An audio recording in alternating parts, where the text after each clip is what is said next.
Selamat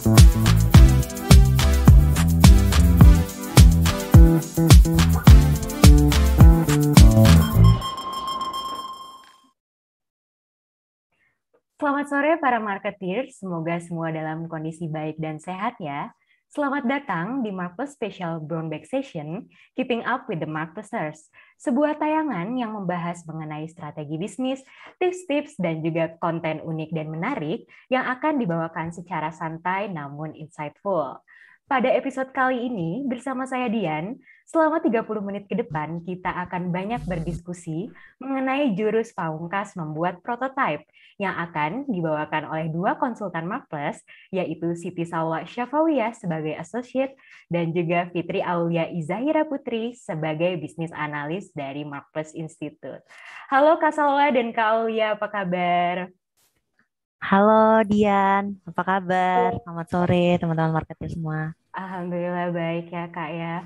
Nah sebelum masuk ke inti materi nih Kak, boleh nggak sih Kak diceritain sedikit kira-kira apa yang bakal Kakak bahas sore ini dan kenapa sih hal tersebut itu penting untuk diketahui dan dipahami nih oleh para marketeers yang lagi nonton. Mungkin bisa dari Kak Salwa atau Kak Aulia?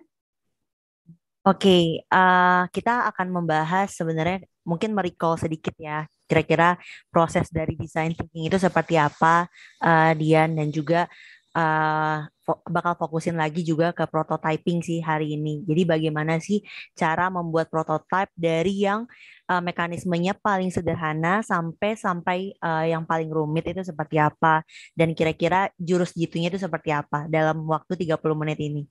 Kira-kira Oh, seperti itu yang dibahas. oke. Kalau dari Kak Aulia, apakah ada tambahan? Sama sih, intinya kita hari ini ingin membahas bagaimana tahapan lanjutan dari ideating, yaitu prototyping. Oke, wah makin penasaran ya kira-kira jurus-jurus macam apa nih yang bakal dikenalin Kak Salwa dan Kak Kaulia kepada para marketeers. Oke, tanpa berlama-lama lagi, silakan Kak untuk memulai pemaparannya. Oke, thank you Dian atas waktu dan kesempatannya. Silakan Aulia untuk boleh men-share screen materinya. Terima kasih.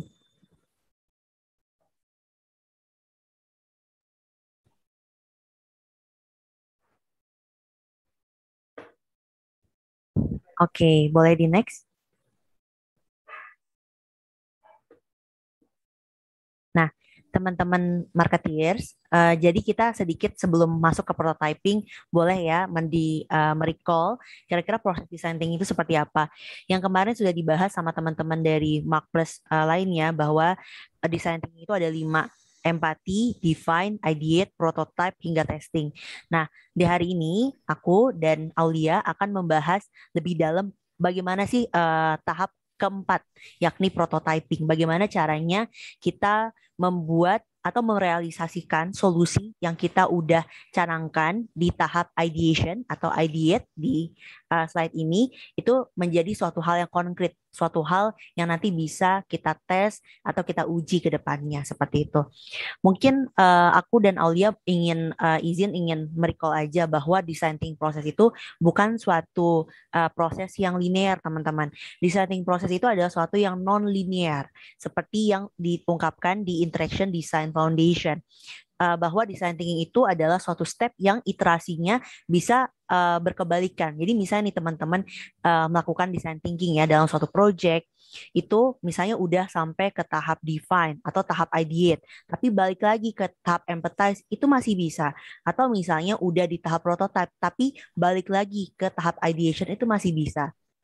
Jadi design thinking di sini adalah suatu hal, suatu aktivitas yang memiliki banyak iterasi atau pengulangan seperti itu. Sampai nanti teman-teman akan menemukan solusi yang mana yang benar-benar tepat untuk isu yang teman-teman sudah definisikan sebelumnya di tahap empathize dan define seperti itu. Next.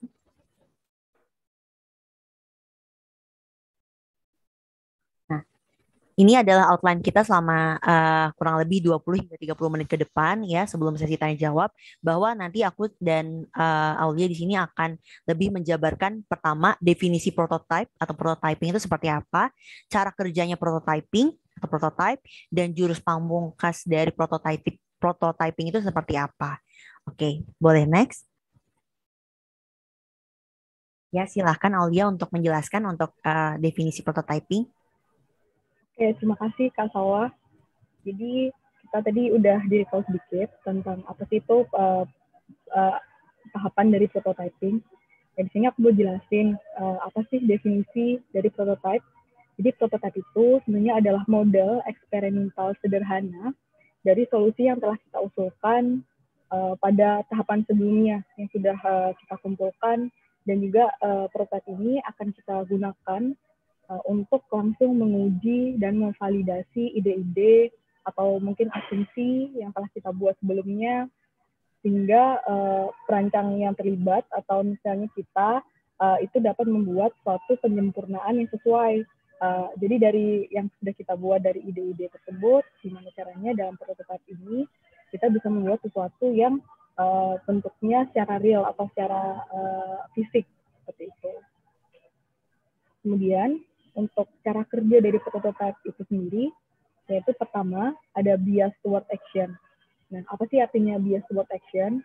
Jadi kalau sebelumnya mungkin kita memiliki bias-bias terhadap asumsi dan juga apa yang telah kita konseptualisasikan.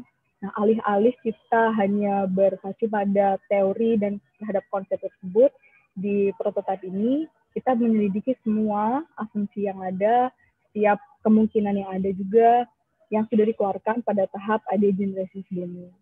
Kemudian di tahap ini cara kerjanya juga adalah learning by doing. Artinya adalah kita mengeksplorasi semua kemungkinan yang dapat terjadi dari ide-ide yang telah kita buat sebelumnya, sehingga kita dapat melakukan iterasi atau simulasi dengan cepat. Kemudian yang ketiga adalah creative serendipity.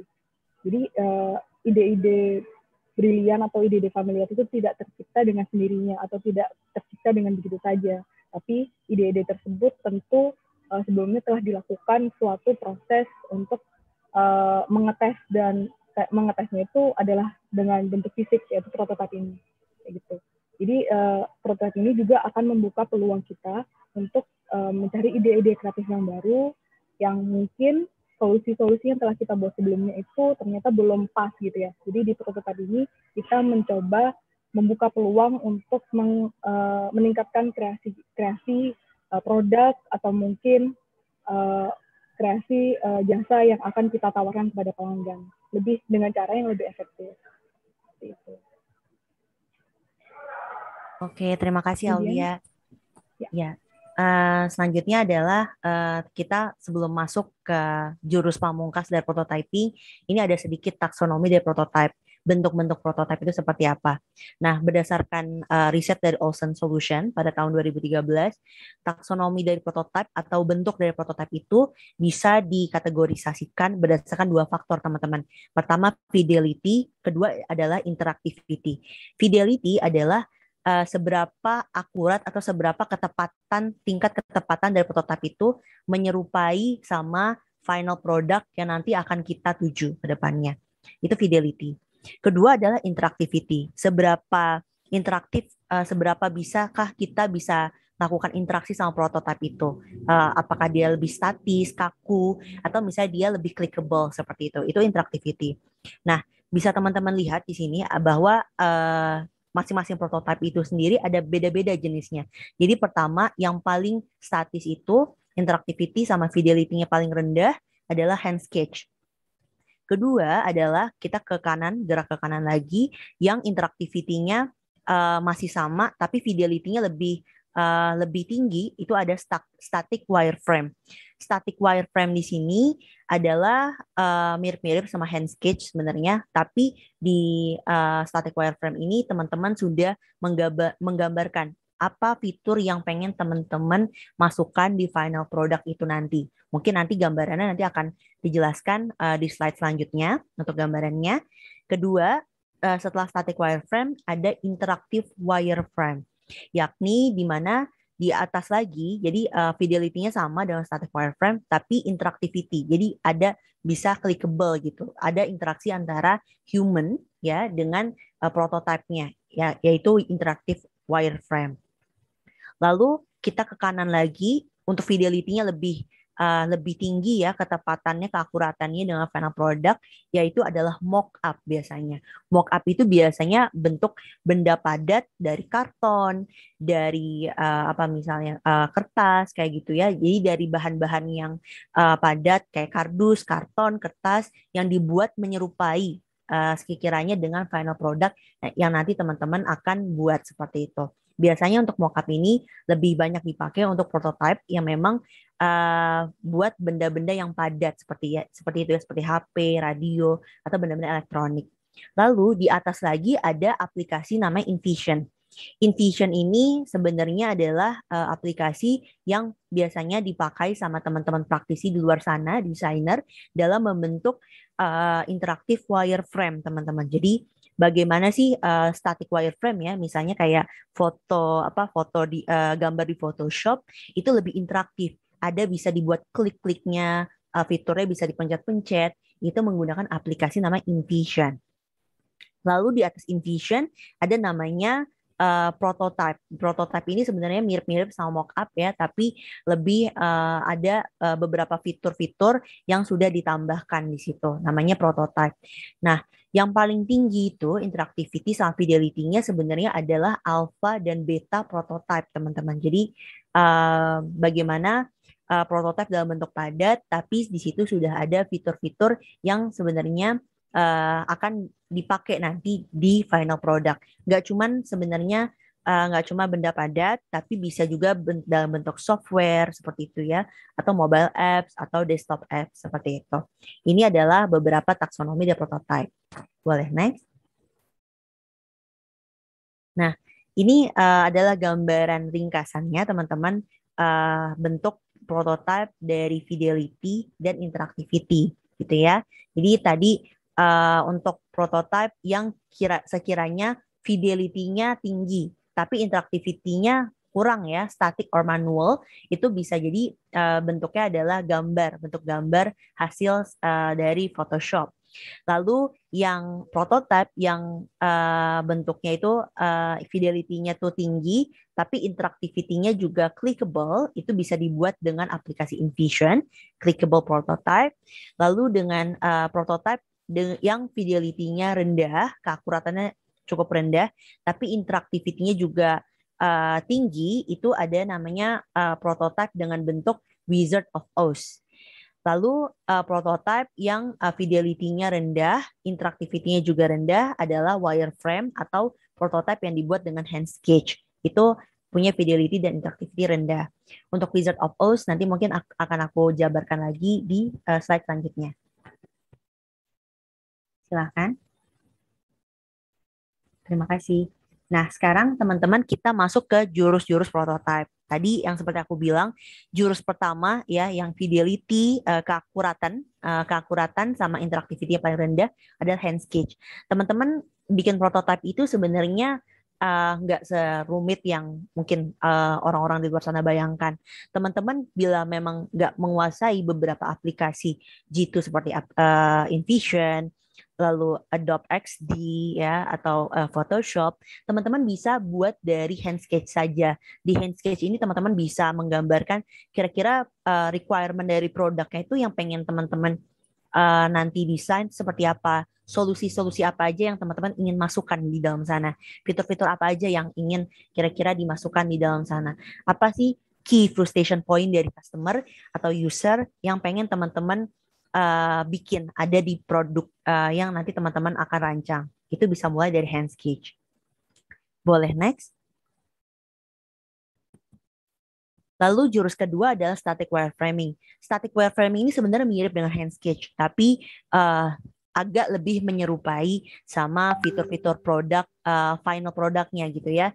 Jadi di static wireframing itu teman-teman sudah bikin tuh gambarannya. Misalnya kita ambil di sini adalah mobile apps. Di dalam mobile apps itu misalnya teman-teman pengen bikin aplikasi ride hailing ya, seperti Gojek misalnya. Oke, berarti di layar utamanya tuh ada kira-kira ada gambar apa, ada fitur apa, kira-kira kalimatnya seperti apa. Itu bisa dibuat menggunakan static wireframing yang dijelaskan di slide ini ya. Jadi misalnya ini gambar prototype dari Delivery Express ya, dari aplikasi Delivery Express. Misalnya ada foto makanan atau foto barang, terus ada menunya, ada paketnya, tombol-tombol apa aja yang nanti bisa dipencet sama user, itu bisa dibuat menggunakan static wireframing. Boleh selanjutnya. Terima kasih. Nah, untuk teman-teman biar lebih ke gambar, kita bisa putarkan videonya. Ini merupakan contoh static wireframing dari mobile apps. Silakan Aulia.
Oke, teman-teman. Jadi prototype itu sebenarnya sebuah langkah ya, teman-teman. Nah, jadi nggak langsung misalnya kita bikin mock-up, bikin kayak alpha prototype-nya, tapi dimulai dulu dari hand sketch, lalu static wireframing, lalu clickable wireframing, sampai nanti kita bikin mock-up ataupun alpha dan beta prototype-nya. Itu adalah suatu step sebenarnya prototyping itu.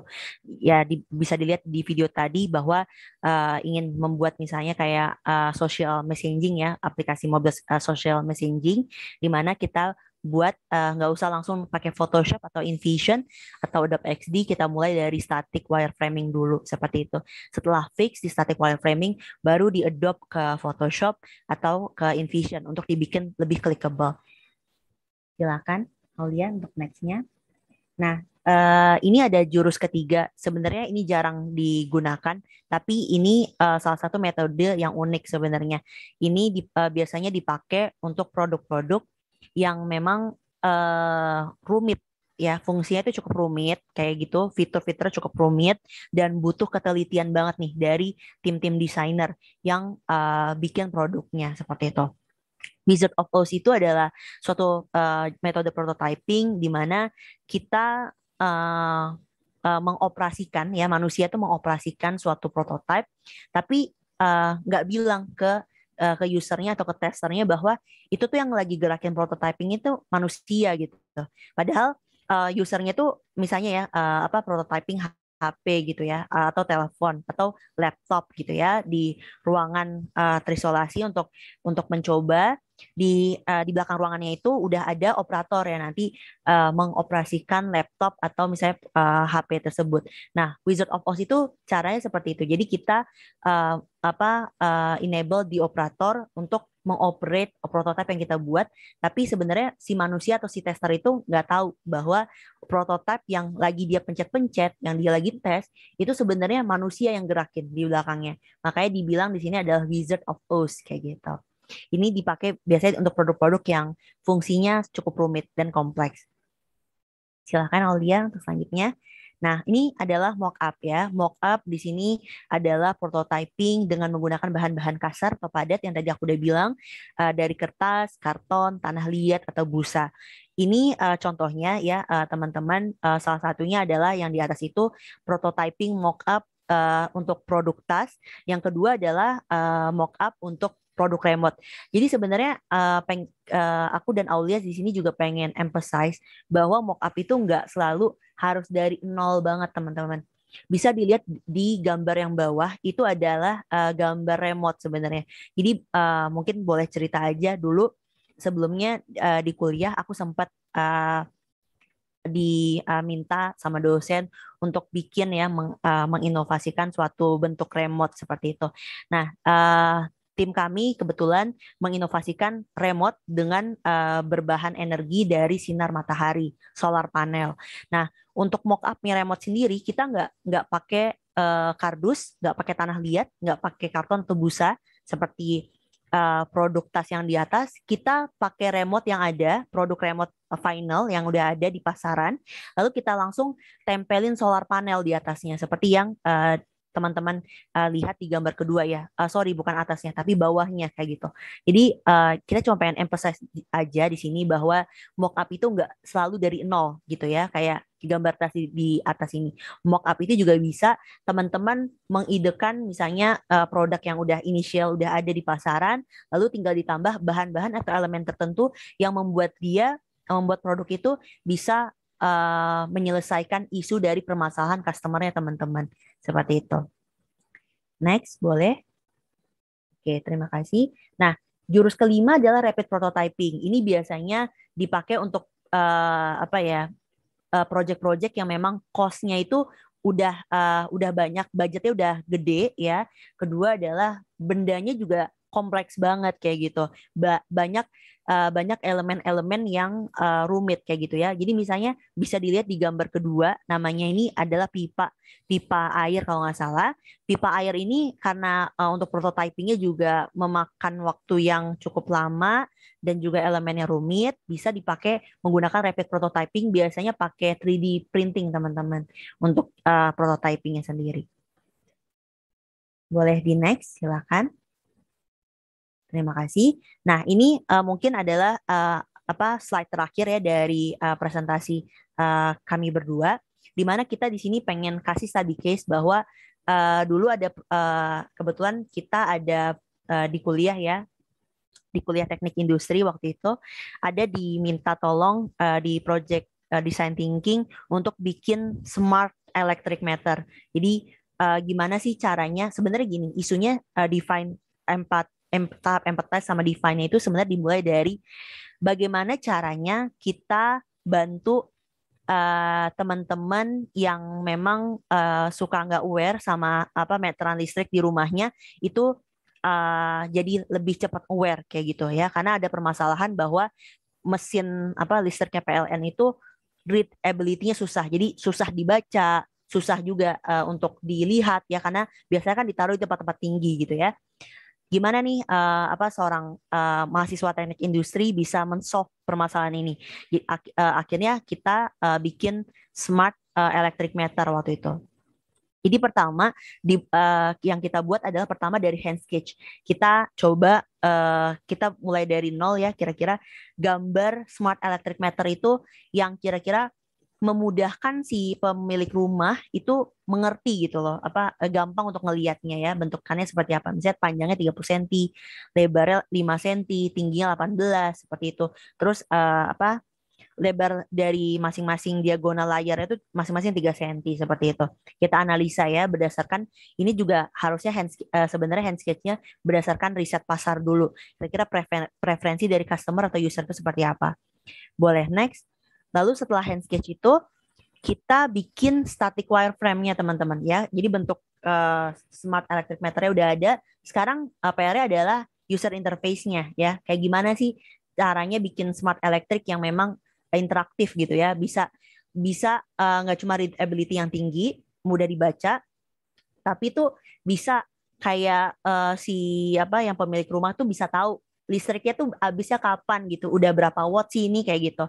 Terus juga memudahkan mereka untuk menghemat listrik juga. Jadi kita akhirnya buat static wireframe-nya, jadi dari satu layar ke satu layar ke satu layar lagi, mulai dari display-nya, mulai dia monitor listrik ya, sampai akhirnya dia bisa tahu dia itu udah boros listrik atau udah masih dalam kategorisasi hemat itu seperti apa, kita buat di static wireframes kira-kira seperti ini. Boleh next. Setelah static wireframe kita bikin tadi kan static ya, kita bikin Photoshop-nya ya. Jadi udah fix nih di kertas, baru berani bikin Photoshop-nya kayak gitu teman-teman. Jadi nggak bolak-balik revisi untuk iterasinya. Kita bikin di Photoshop. Next. Lalu kita setelah balik ke udah dibikin di Photoshop, kita bikin user journey-nya. Jadi nanti juga memudahkan si user ya untuk mensosialisasikan sama si user gimana sih cara makainya, apa aja sih tombol-tombol yang harus ditekan gitu ya.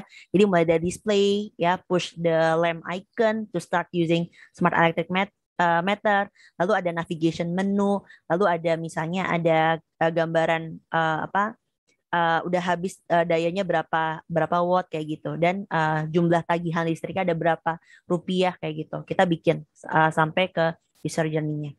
Boleh, Nek? Nah, baru kita setelah udah jadi kita bikin mock-up-nya. Ini kira-kira mock-up-nya teman-teman. Nggak harus mahal dari kayak bahan-bahan aluminium foil atau seperti apa. Kita bikin dari karton aja, karton biasa ya warna kuning.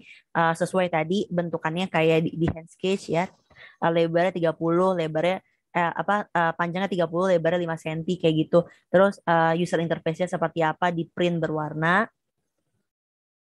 Lalu baru clickable wireframe-nya. Next. Terima kasih. Nah, ini mungkin boleh diputarkan kira-kira seperti apa prototyping-nya.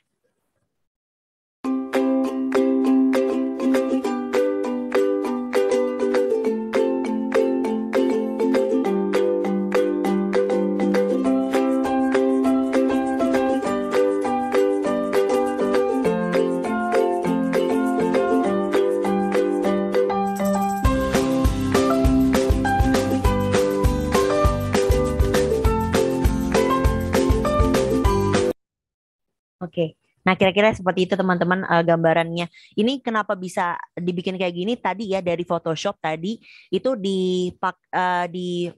dibikin di InVision namanya teman-teman. Jadi kalau teman-teman mau bikin apps kayak gitu ya, bikin apps, teman-teman bisa mulai dari hand sketch, lalu bikin static wireframe-nya, fitur-fitur apa aja, lalu dibikin dulu di Adobe Photoshop teman-teman. Kira-kira gambar grafiknya seperti apa? Nanti di InVision itu langsung dia itu inputnya adalah gambar JPEG ya dari Adobe Photoshop atau PNG, masukin ke InVision, nanti bisa nanti langsung ada fitur untuk mengclickable itu semuanya, langsung bisa jadi alpha prototype kayak gitu untuk mobile apps. Nah, kira-kira seperti itu teman-teman gambaran langkah jurus jitu dari prototyping, mulai dari hand sketch, static wireframe, mockup hingga ke clickable wireframe seperti itu. Terima kasih. Oke, menarik sekali ya pemaparannya, Kak. Aku jadi ikutan penasaran nih, Kak. Prototype ini sendiri kan merupakan tahap yang cukup krusial nih, Kak, dalam mendevelop suatu produk. Karena disinilah saatnya kita bisa mengkonversi ide yang kita punya menjadi sebuah bentuk nyata yang harapannya bisa dikomersialkan nih, Kak. Nah, tapi tentunya dalam proses mengkonversi ide ini, pasti banyak challenge dan juga hal-hal yang perlu dikorbankan, Kak, baik dari segi biaya, waktu, atau energi. Terutama nih Kak, bagi pelaku usaha yang lagi tight on budget nih, dan nggak pengen proses iterasinya itu banyak dan memakan waktu yang lama. Nah, dari Kak Aulia atau Kak Salwa sendiri nih, ada nggak sih tips-tips atau hal-hal nih yang perlu kita lakukan atau hindari dalam membuat prototyping untuk meminimalisir hal-hal tersebut, Kak? Mungkin dari Kak Aulia atau Kak Salwa? Oke, mungkin dari aku dulu ya, nanti Aulia kalau mau menambahkan silakan, Li. Nah, sebenarnya jadi prototyping itu sendiri biar nggak salah, sebenarnya tadi kenapa kita nge-recall dulu nih design thinking proses, bahwa di tahap empathize itu sendiri sama define itu jangan sampai salah. Jadi jangan sampai salah target customer yang di riset itu salah, terus salah kira-kira nganalisis kebutuhan mereka. Kenapa? Karena nanti bakal berimbas ke tahap ideation, prototyping hingga testing. Sebenarnya kunci dari design thinking itu ada di tahap empathize itu tadi, Dian, di tahap pertama ya. Jadi kira-kira sebenarnya pain point dari customer tuh apa sih kayak gitu. Nah, kalau pain point-nya udah benar, sebenarnya nanti buat prototypingnya sebenarnya udah gampang. Karena dari design thinking itu sendiri sebenarnya yang biasanya orang keliru itu di tahap empathize sebenarnya. Banyak di tahap empathize. Jadi salah menerjemahkan key frustration point yang nanti berimbas ke tahap ideation sampai ke prototypingnya. Nah, kedua adalah benar ada budget yang memang nggak bisa terelakkan juga harus dioptimalkan gitu ya. Nah, untuk prototyping itu sendiri tadi seperti tadi yang udah aku jelaskan, jangan langsung bikin mock up, jangan langsung bikin alpha prototype-nya, beta prototype-nya kayak gitu. Karena pengen cepat dikomersialisasikan, pengen cepat promosi, gitu. Jangan. Mulai dulu dari yang paling sederhana, hand sketch-nya kayak gitu. Mulai dulu misalnya mobile apps ya, mulai dulu dari static wireframe-nya. Bener nggak nih fiturnya udah menjawab key frustration point-nya customer. Misalnya nih key frustration point-nya customer adalah biasanya kita contoh aplikasi Gojek gitu ya. Key frustration point-nya adalah gimana kita bisa cepat ngecek saldo GoPay gitu ya, atau chat sama drivernya gitu. Bagaimana misalnya kita bisa ngerancang fitur chat yang bisa ngebuat user itu mudah gitu untuk ngobrol sama driver kayak gitu, atau dikasih fitur-fitur yang memudahkan kita tuh ngechatnya tuh nggak usah panjang-panjang misalnya kayak gitu sih. Jadi mulai dulu dari hand sketch-nya sama static wireframing-nya. Kalau udah memang di make sure menjawab key frustration point-nya customer, langsung dibikin di InVision kayak gimana clickable prototype-nya tadi, seperti itu sih. Oke, mungkin dari Kak Aulia ada tambahan? Ya, terima kasih. Ini setuju banget sama Mbak Tawa. Cuman mungkin challenge-nya ya, kalau dari yang tadi aku udah jelasin, challenge-nya adalah salah satunya kita punya bias. Kita udah punya ide, udah punya solusi, kita nggak mau mengeksplor itu lebih jauh. Jadi kita hanya sebatas yang sudah kita buat, itulah yang akan kita buat gitu ya. Yang sudah kita pikirkan secara konseptual, itulah yang akan menjadi produk akhirnya. Padahal nggak selalu demikian. Nah, caranya adalah ya kalau tipsnya sih membuat dari hal-hal yang kecil dan jangan berhenti untuk bereksplorasi, membuat meskipun itu hanya hand sketch atau ya nggak harus membuat sesuatu seperti mock up gitu ya. Dari hand sketch aja itu akan membuat kita terbuka kepada ide-ide yang baru dan ya harapannya itu dapat menjawab dari challenge yang kita temuin gitu. Gitu. Oke, terima kasih ya Kak Salwa dan Kak Aulia. Sayang sekali nih Kak, kita udah sampai di penghujung acara. Banyak sekali ya pelajaran yang bisa kita ambil nih di sore ini. Mulai dari ada 5 jurus pamungkas dalam membuat prototype, mulai dari buatlah sketsa atau diagram terlebih dahulu, lalu membuat static wireframing, lalu ada juga membuat Wizard of Oz, lalu membuat mock-up dalam bentuk fisiknya, dan juga ada rapid prototyping. Dan seperti sesuai dengan pesan dari Kak Salwa dan Kak Aulia tadi, benar-benar lakukan nih analisis terhadap target customer dan needs-nya nih di tahap empathize. Dan juga jangan ragu untuk mengeksplor ide-ide yang kita punya. Jangan terpaku pada satu ide saja. Dan mulai dulu nih dari yang sederhana dulu dan pastikan key frustration point konsumen sudah terjawab. Oke, sekali lagi terima kasih Kak Salwa dan Kak Aulia atas pemaparannya yang sangat insightful dan tentunya sangat bermanfaat bagi kita semua. Semoga bisa memotivasi para marketeers di sore ini. Untuk yang masih ingin belajar dan mendapatkan insight lebih, catat harinya karena Marketers Brown Bag Special Session akan tayang di setiap hari Jumat jam 4 sampai jam setengah 5 sore hanya di YouTube channel Marketeers TV. Tentunya dengan konten yang lebih menarik dan ditemani dengan para konsultan marketers. Dan jangan lupa juga like, komen, dan subscribe. Sampai jumpa di minggu depan.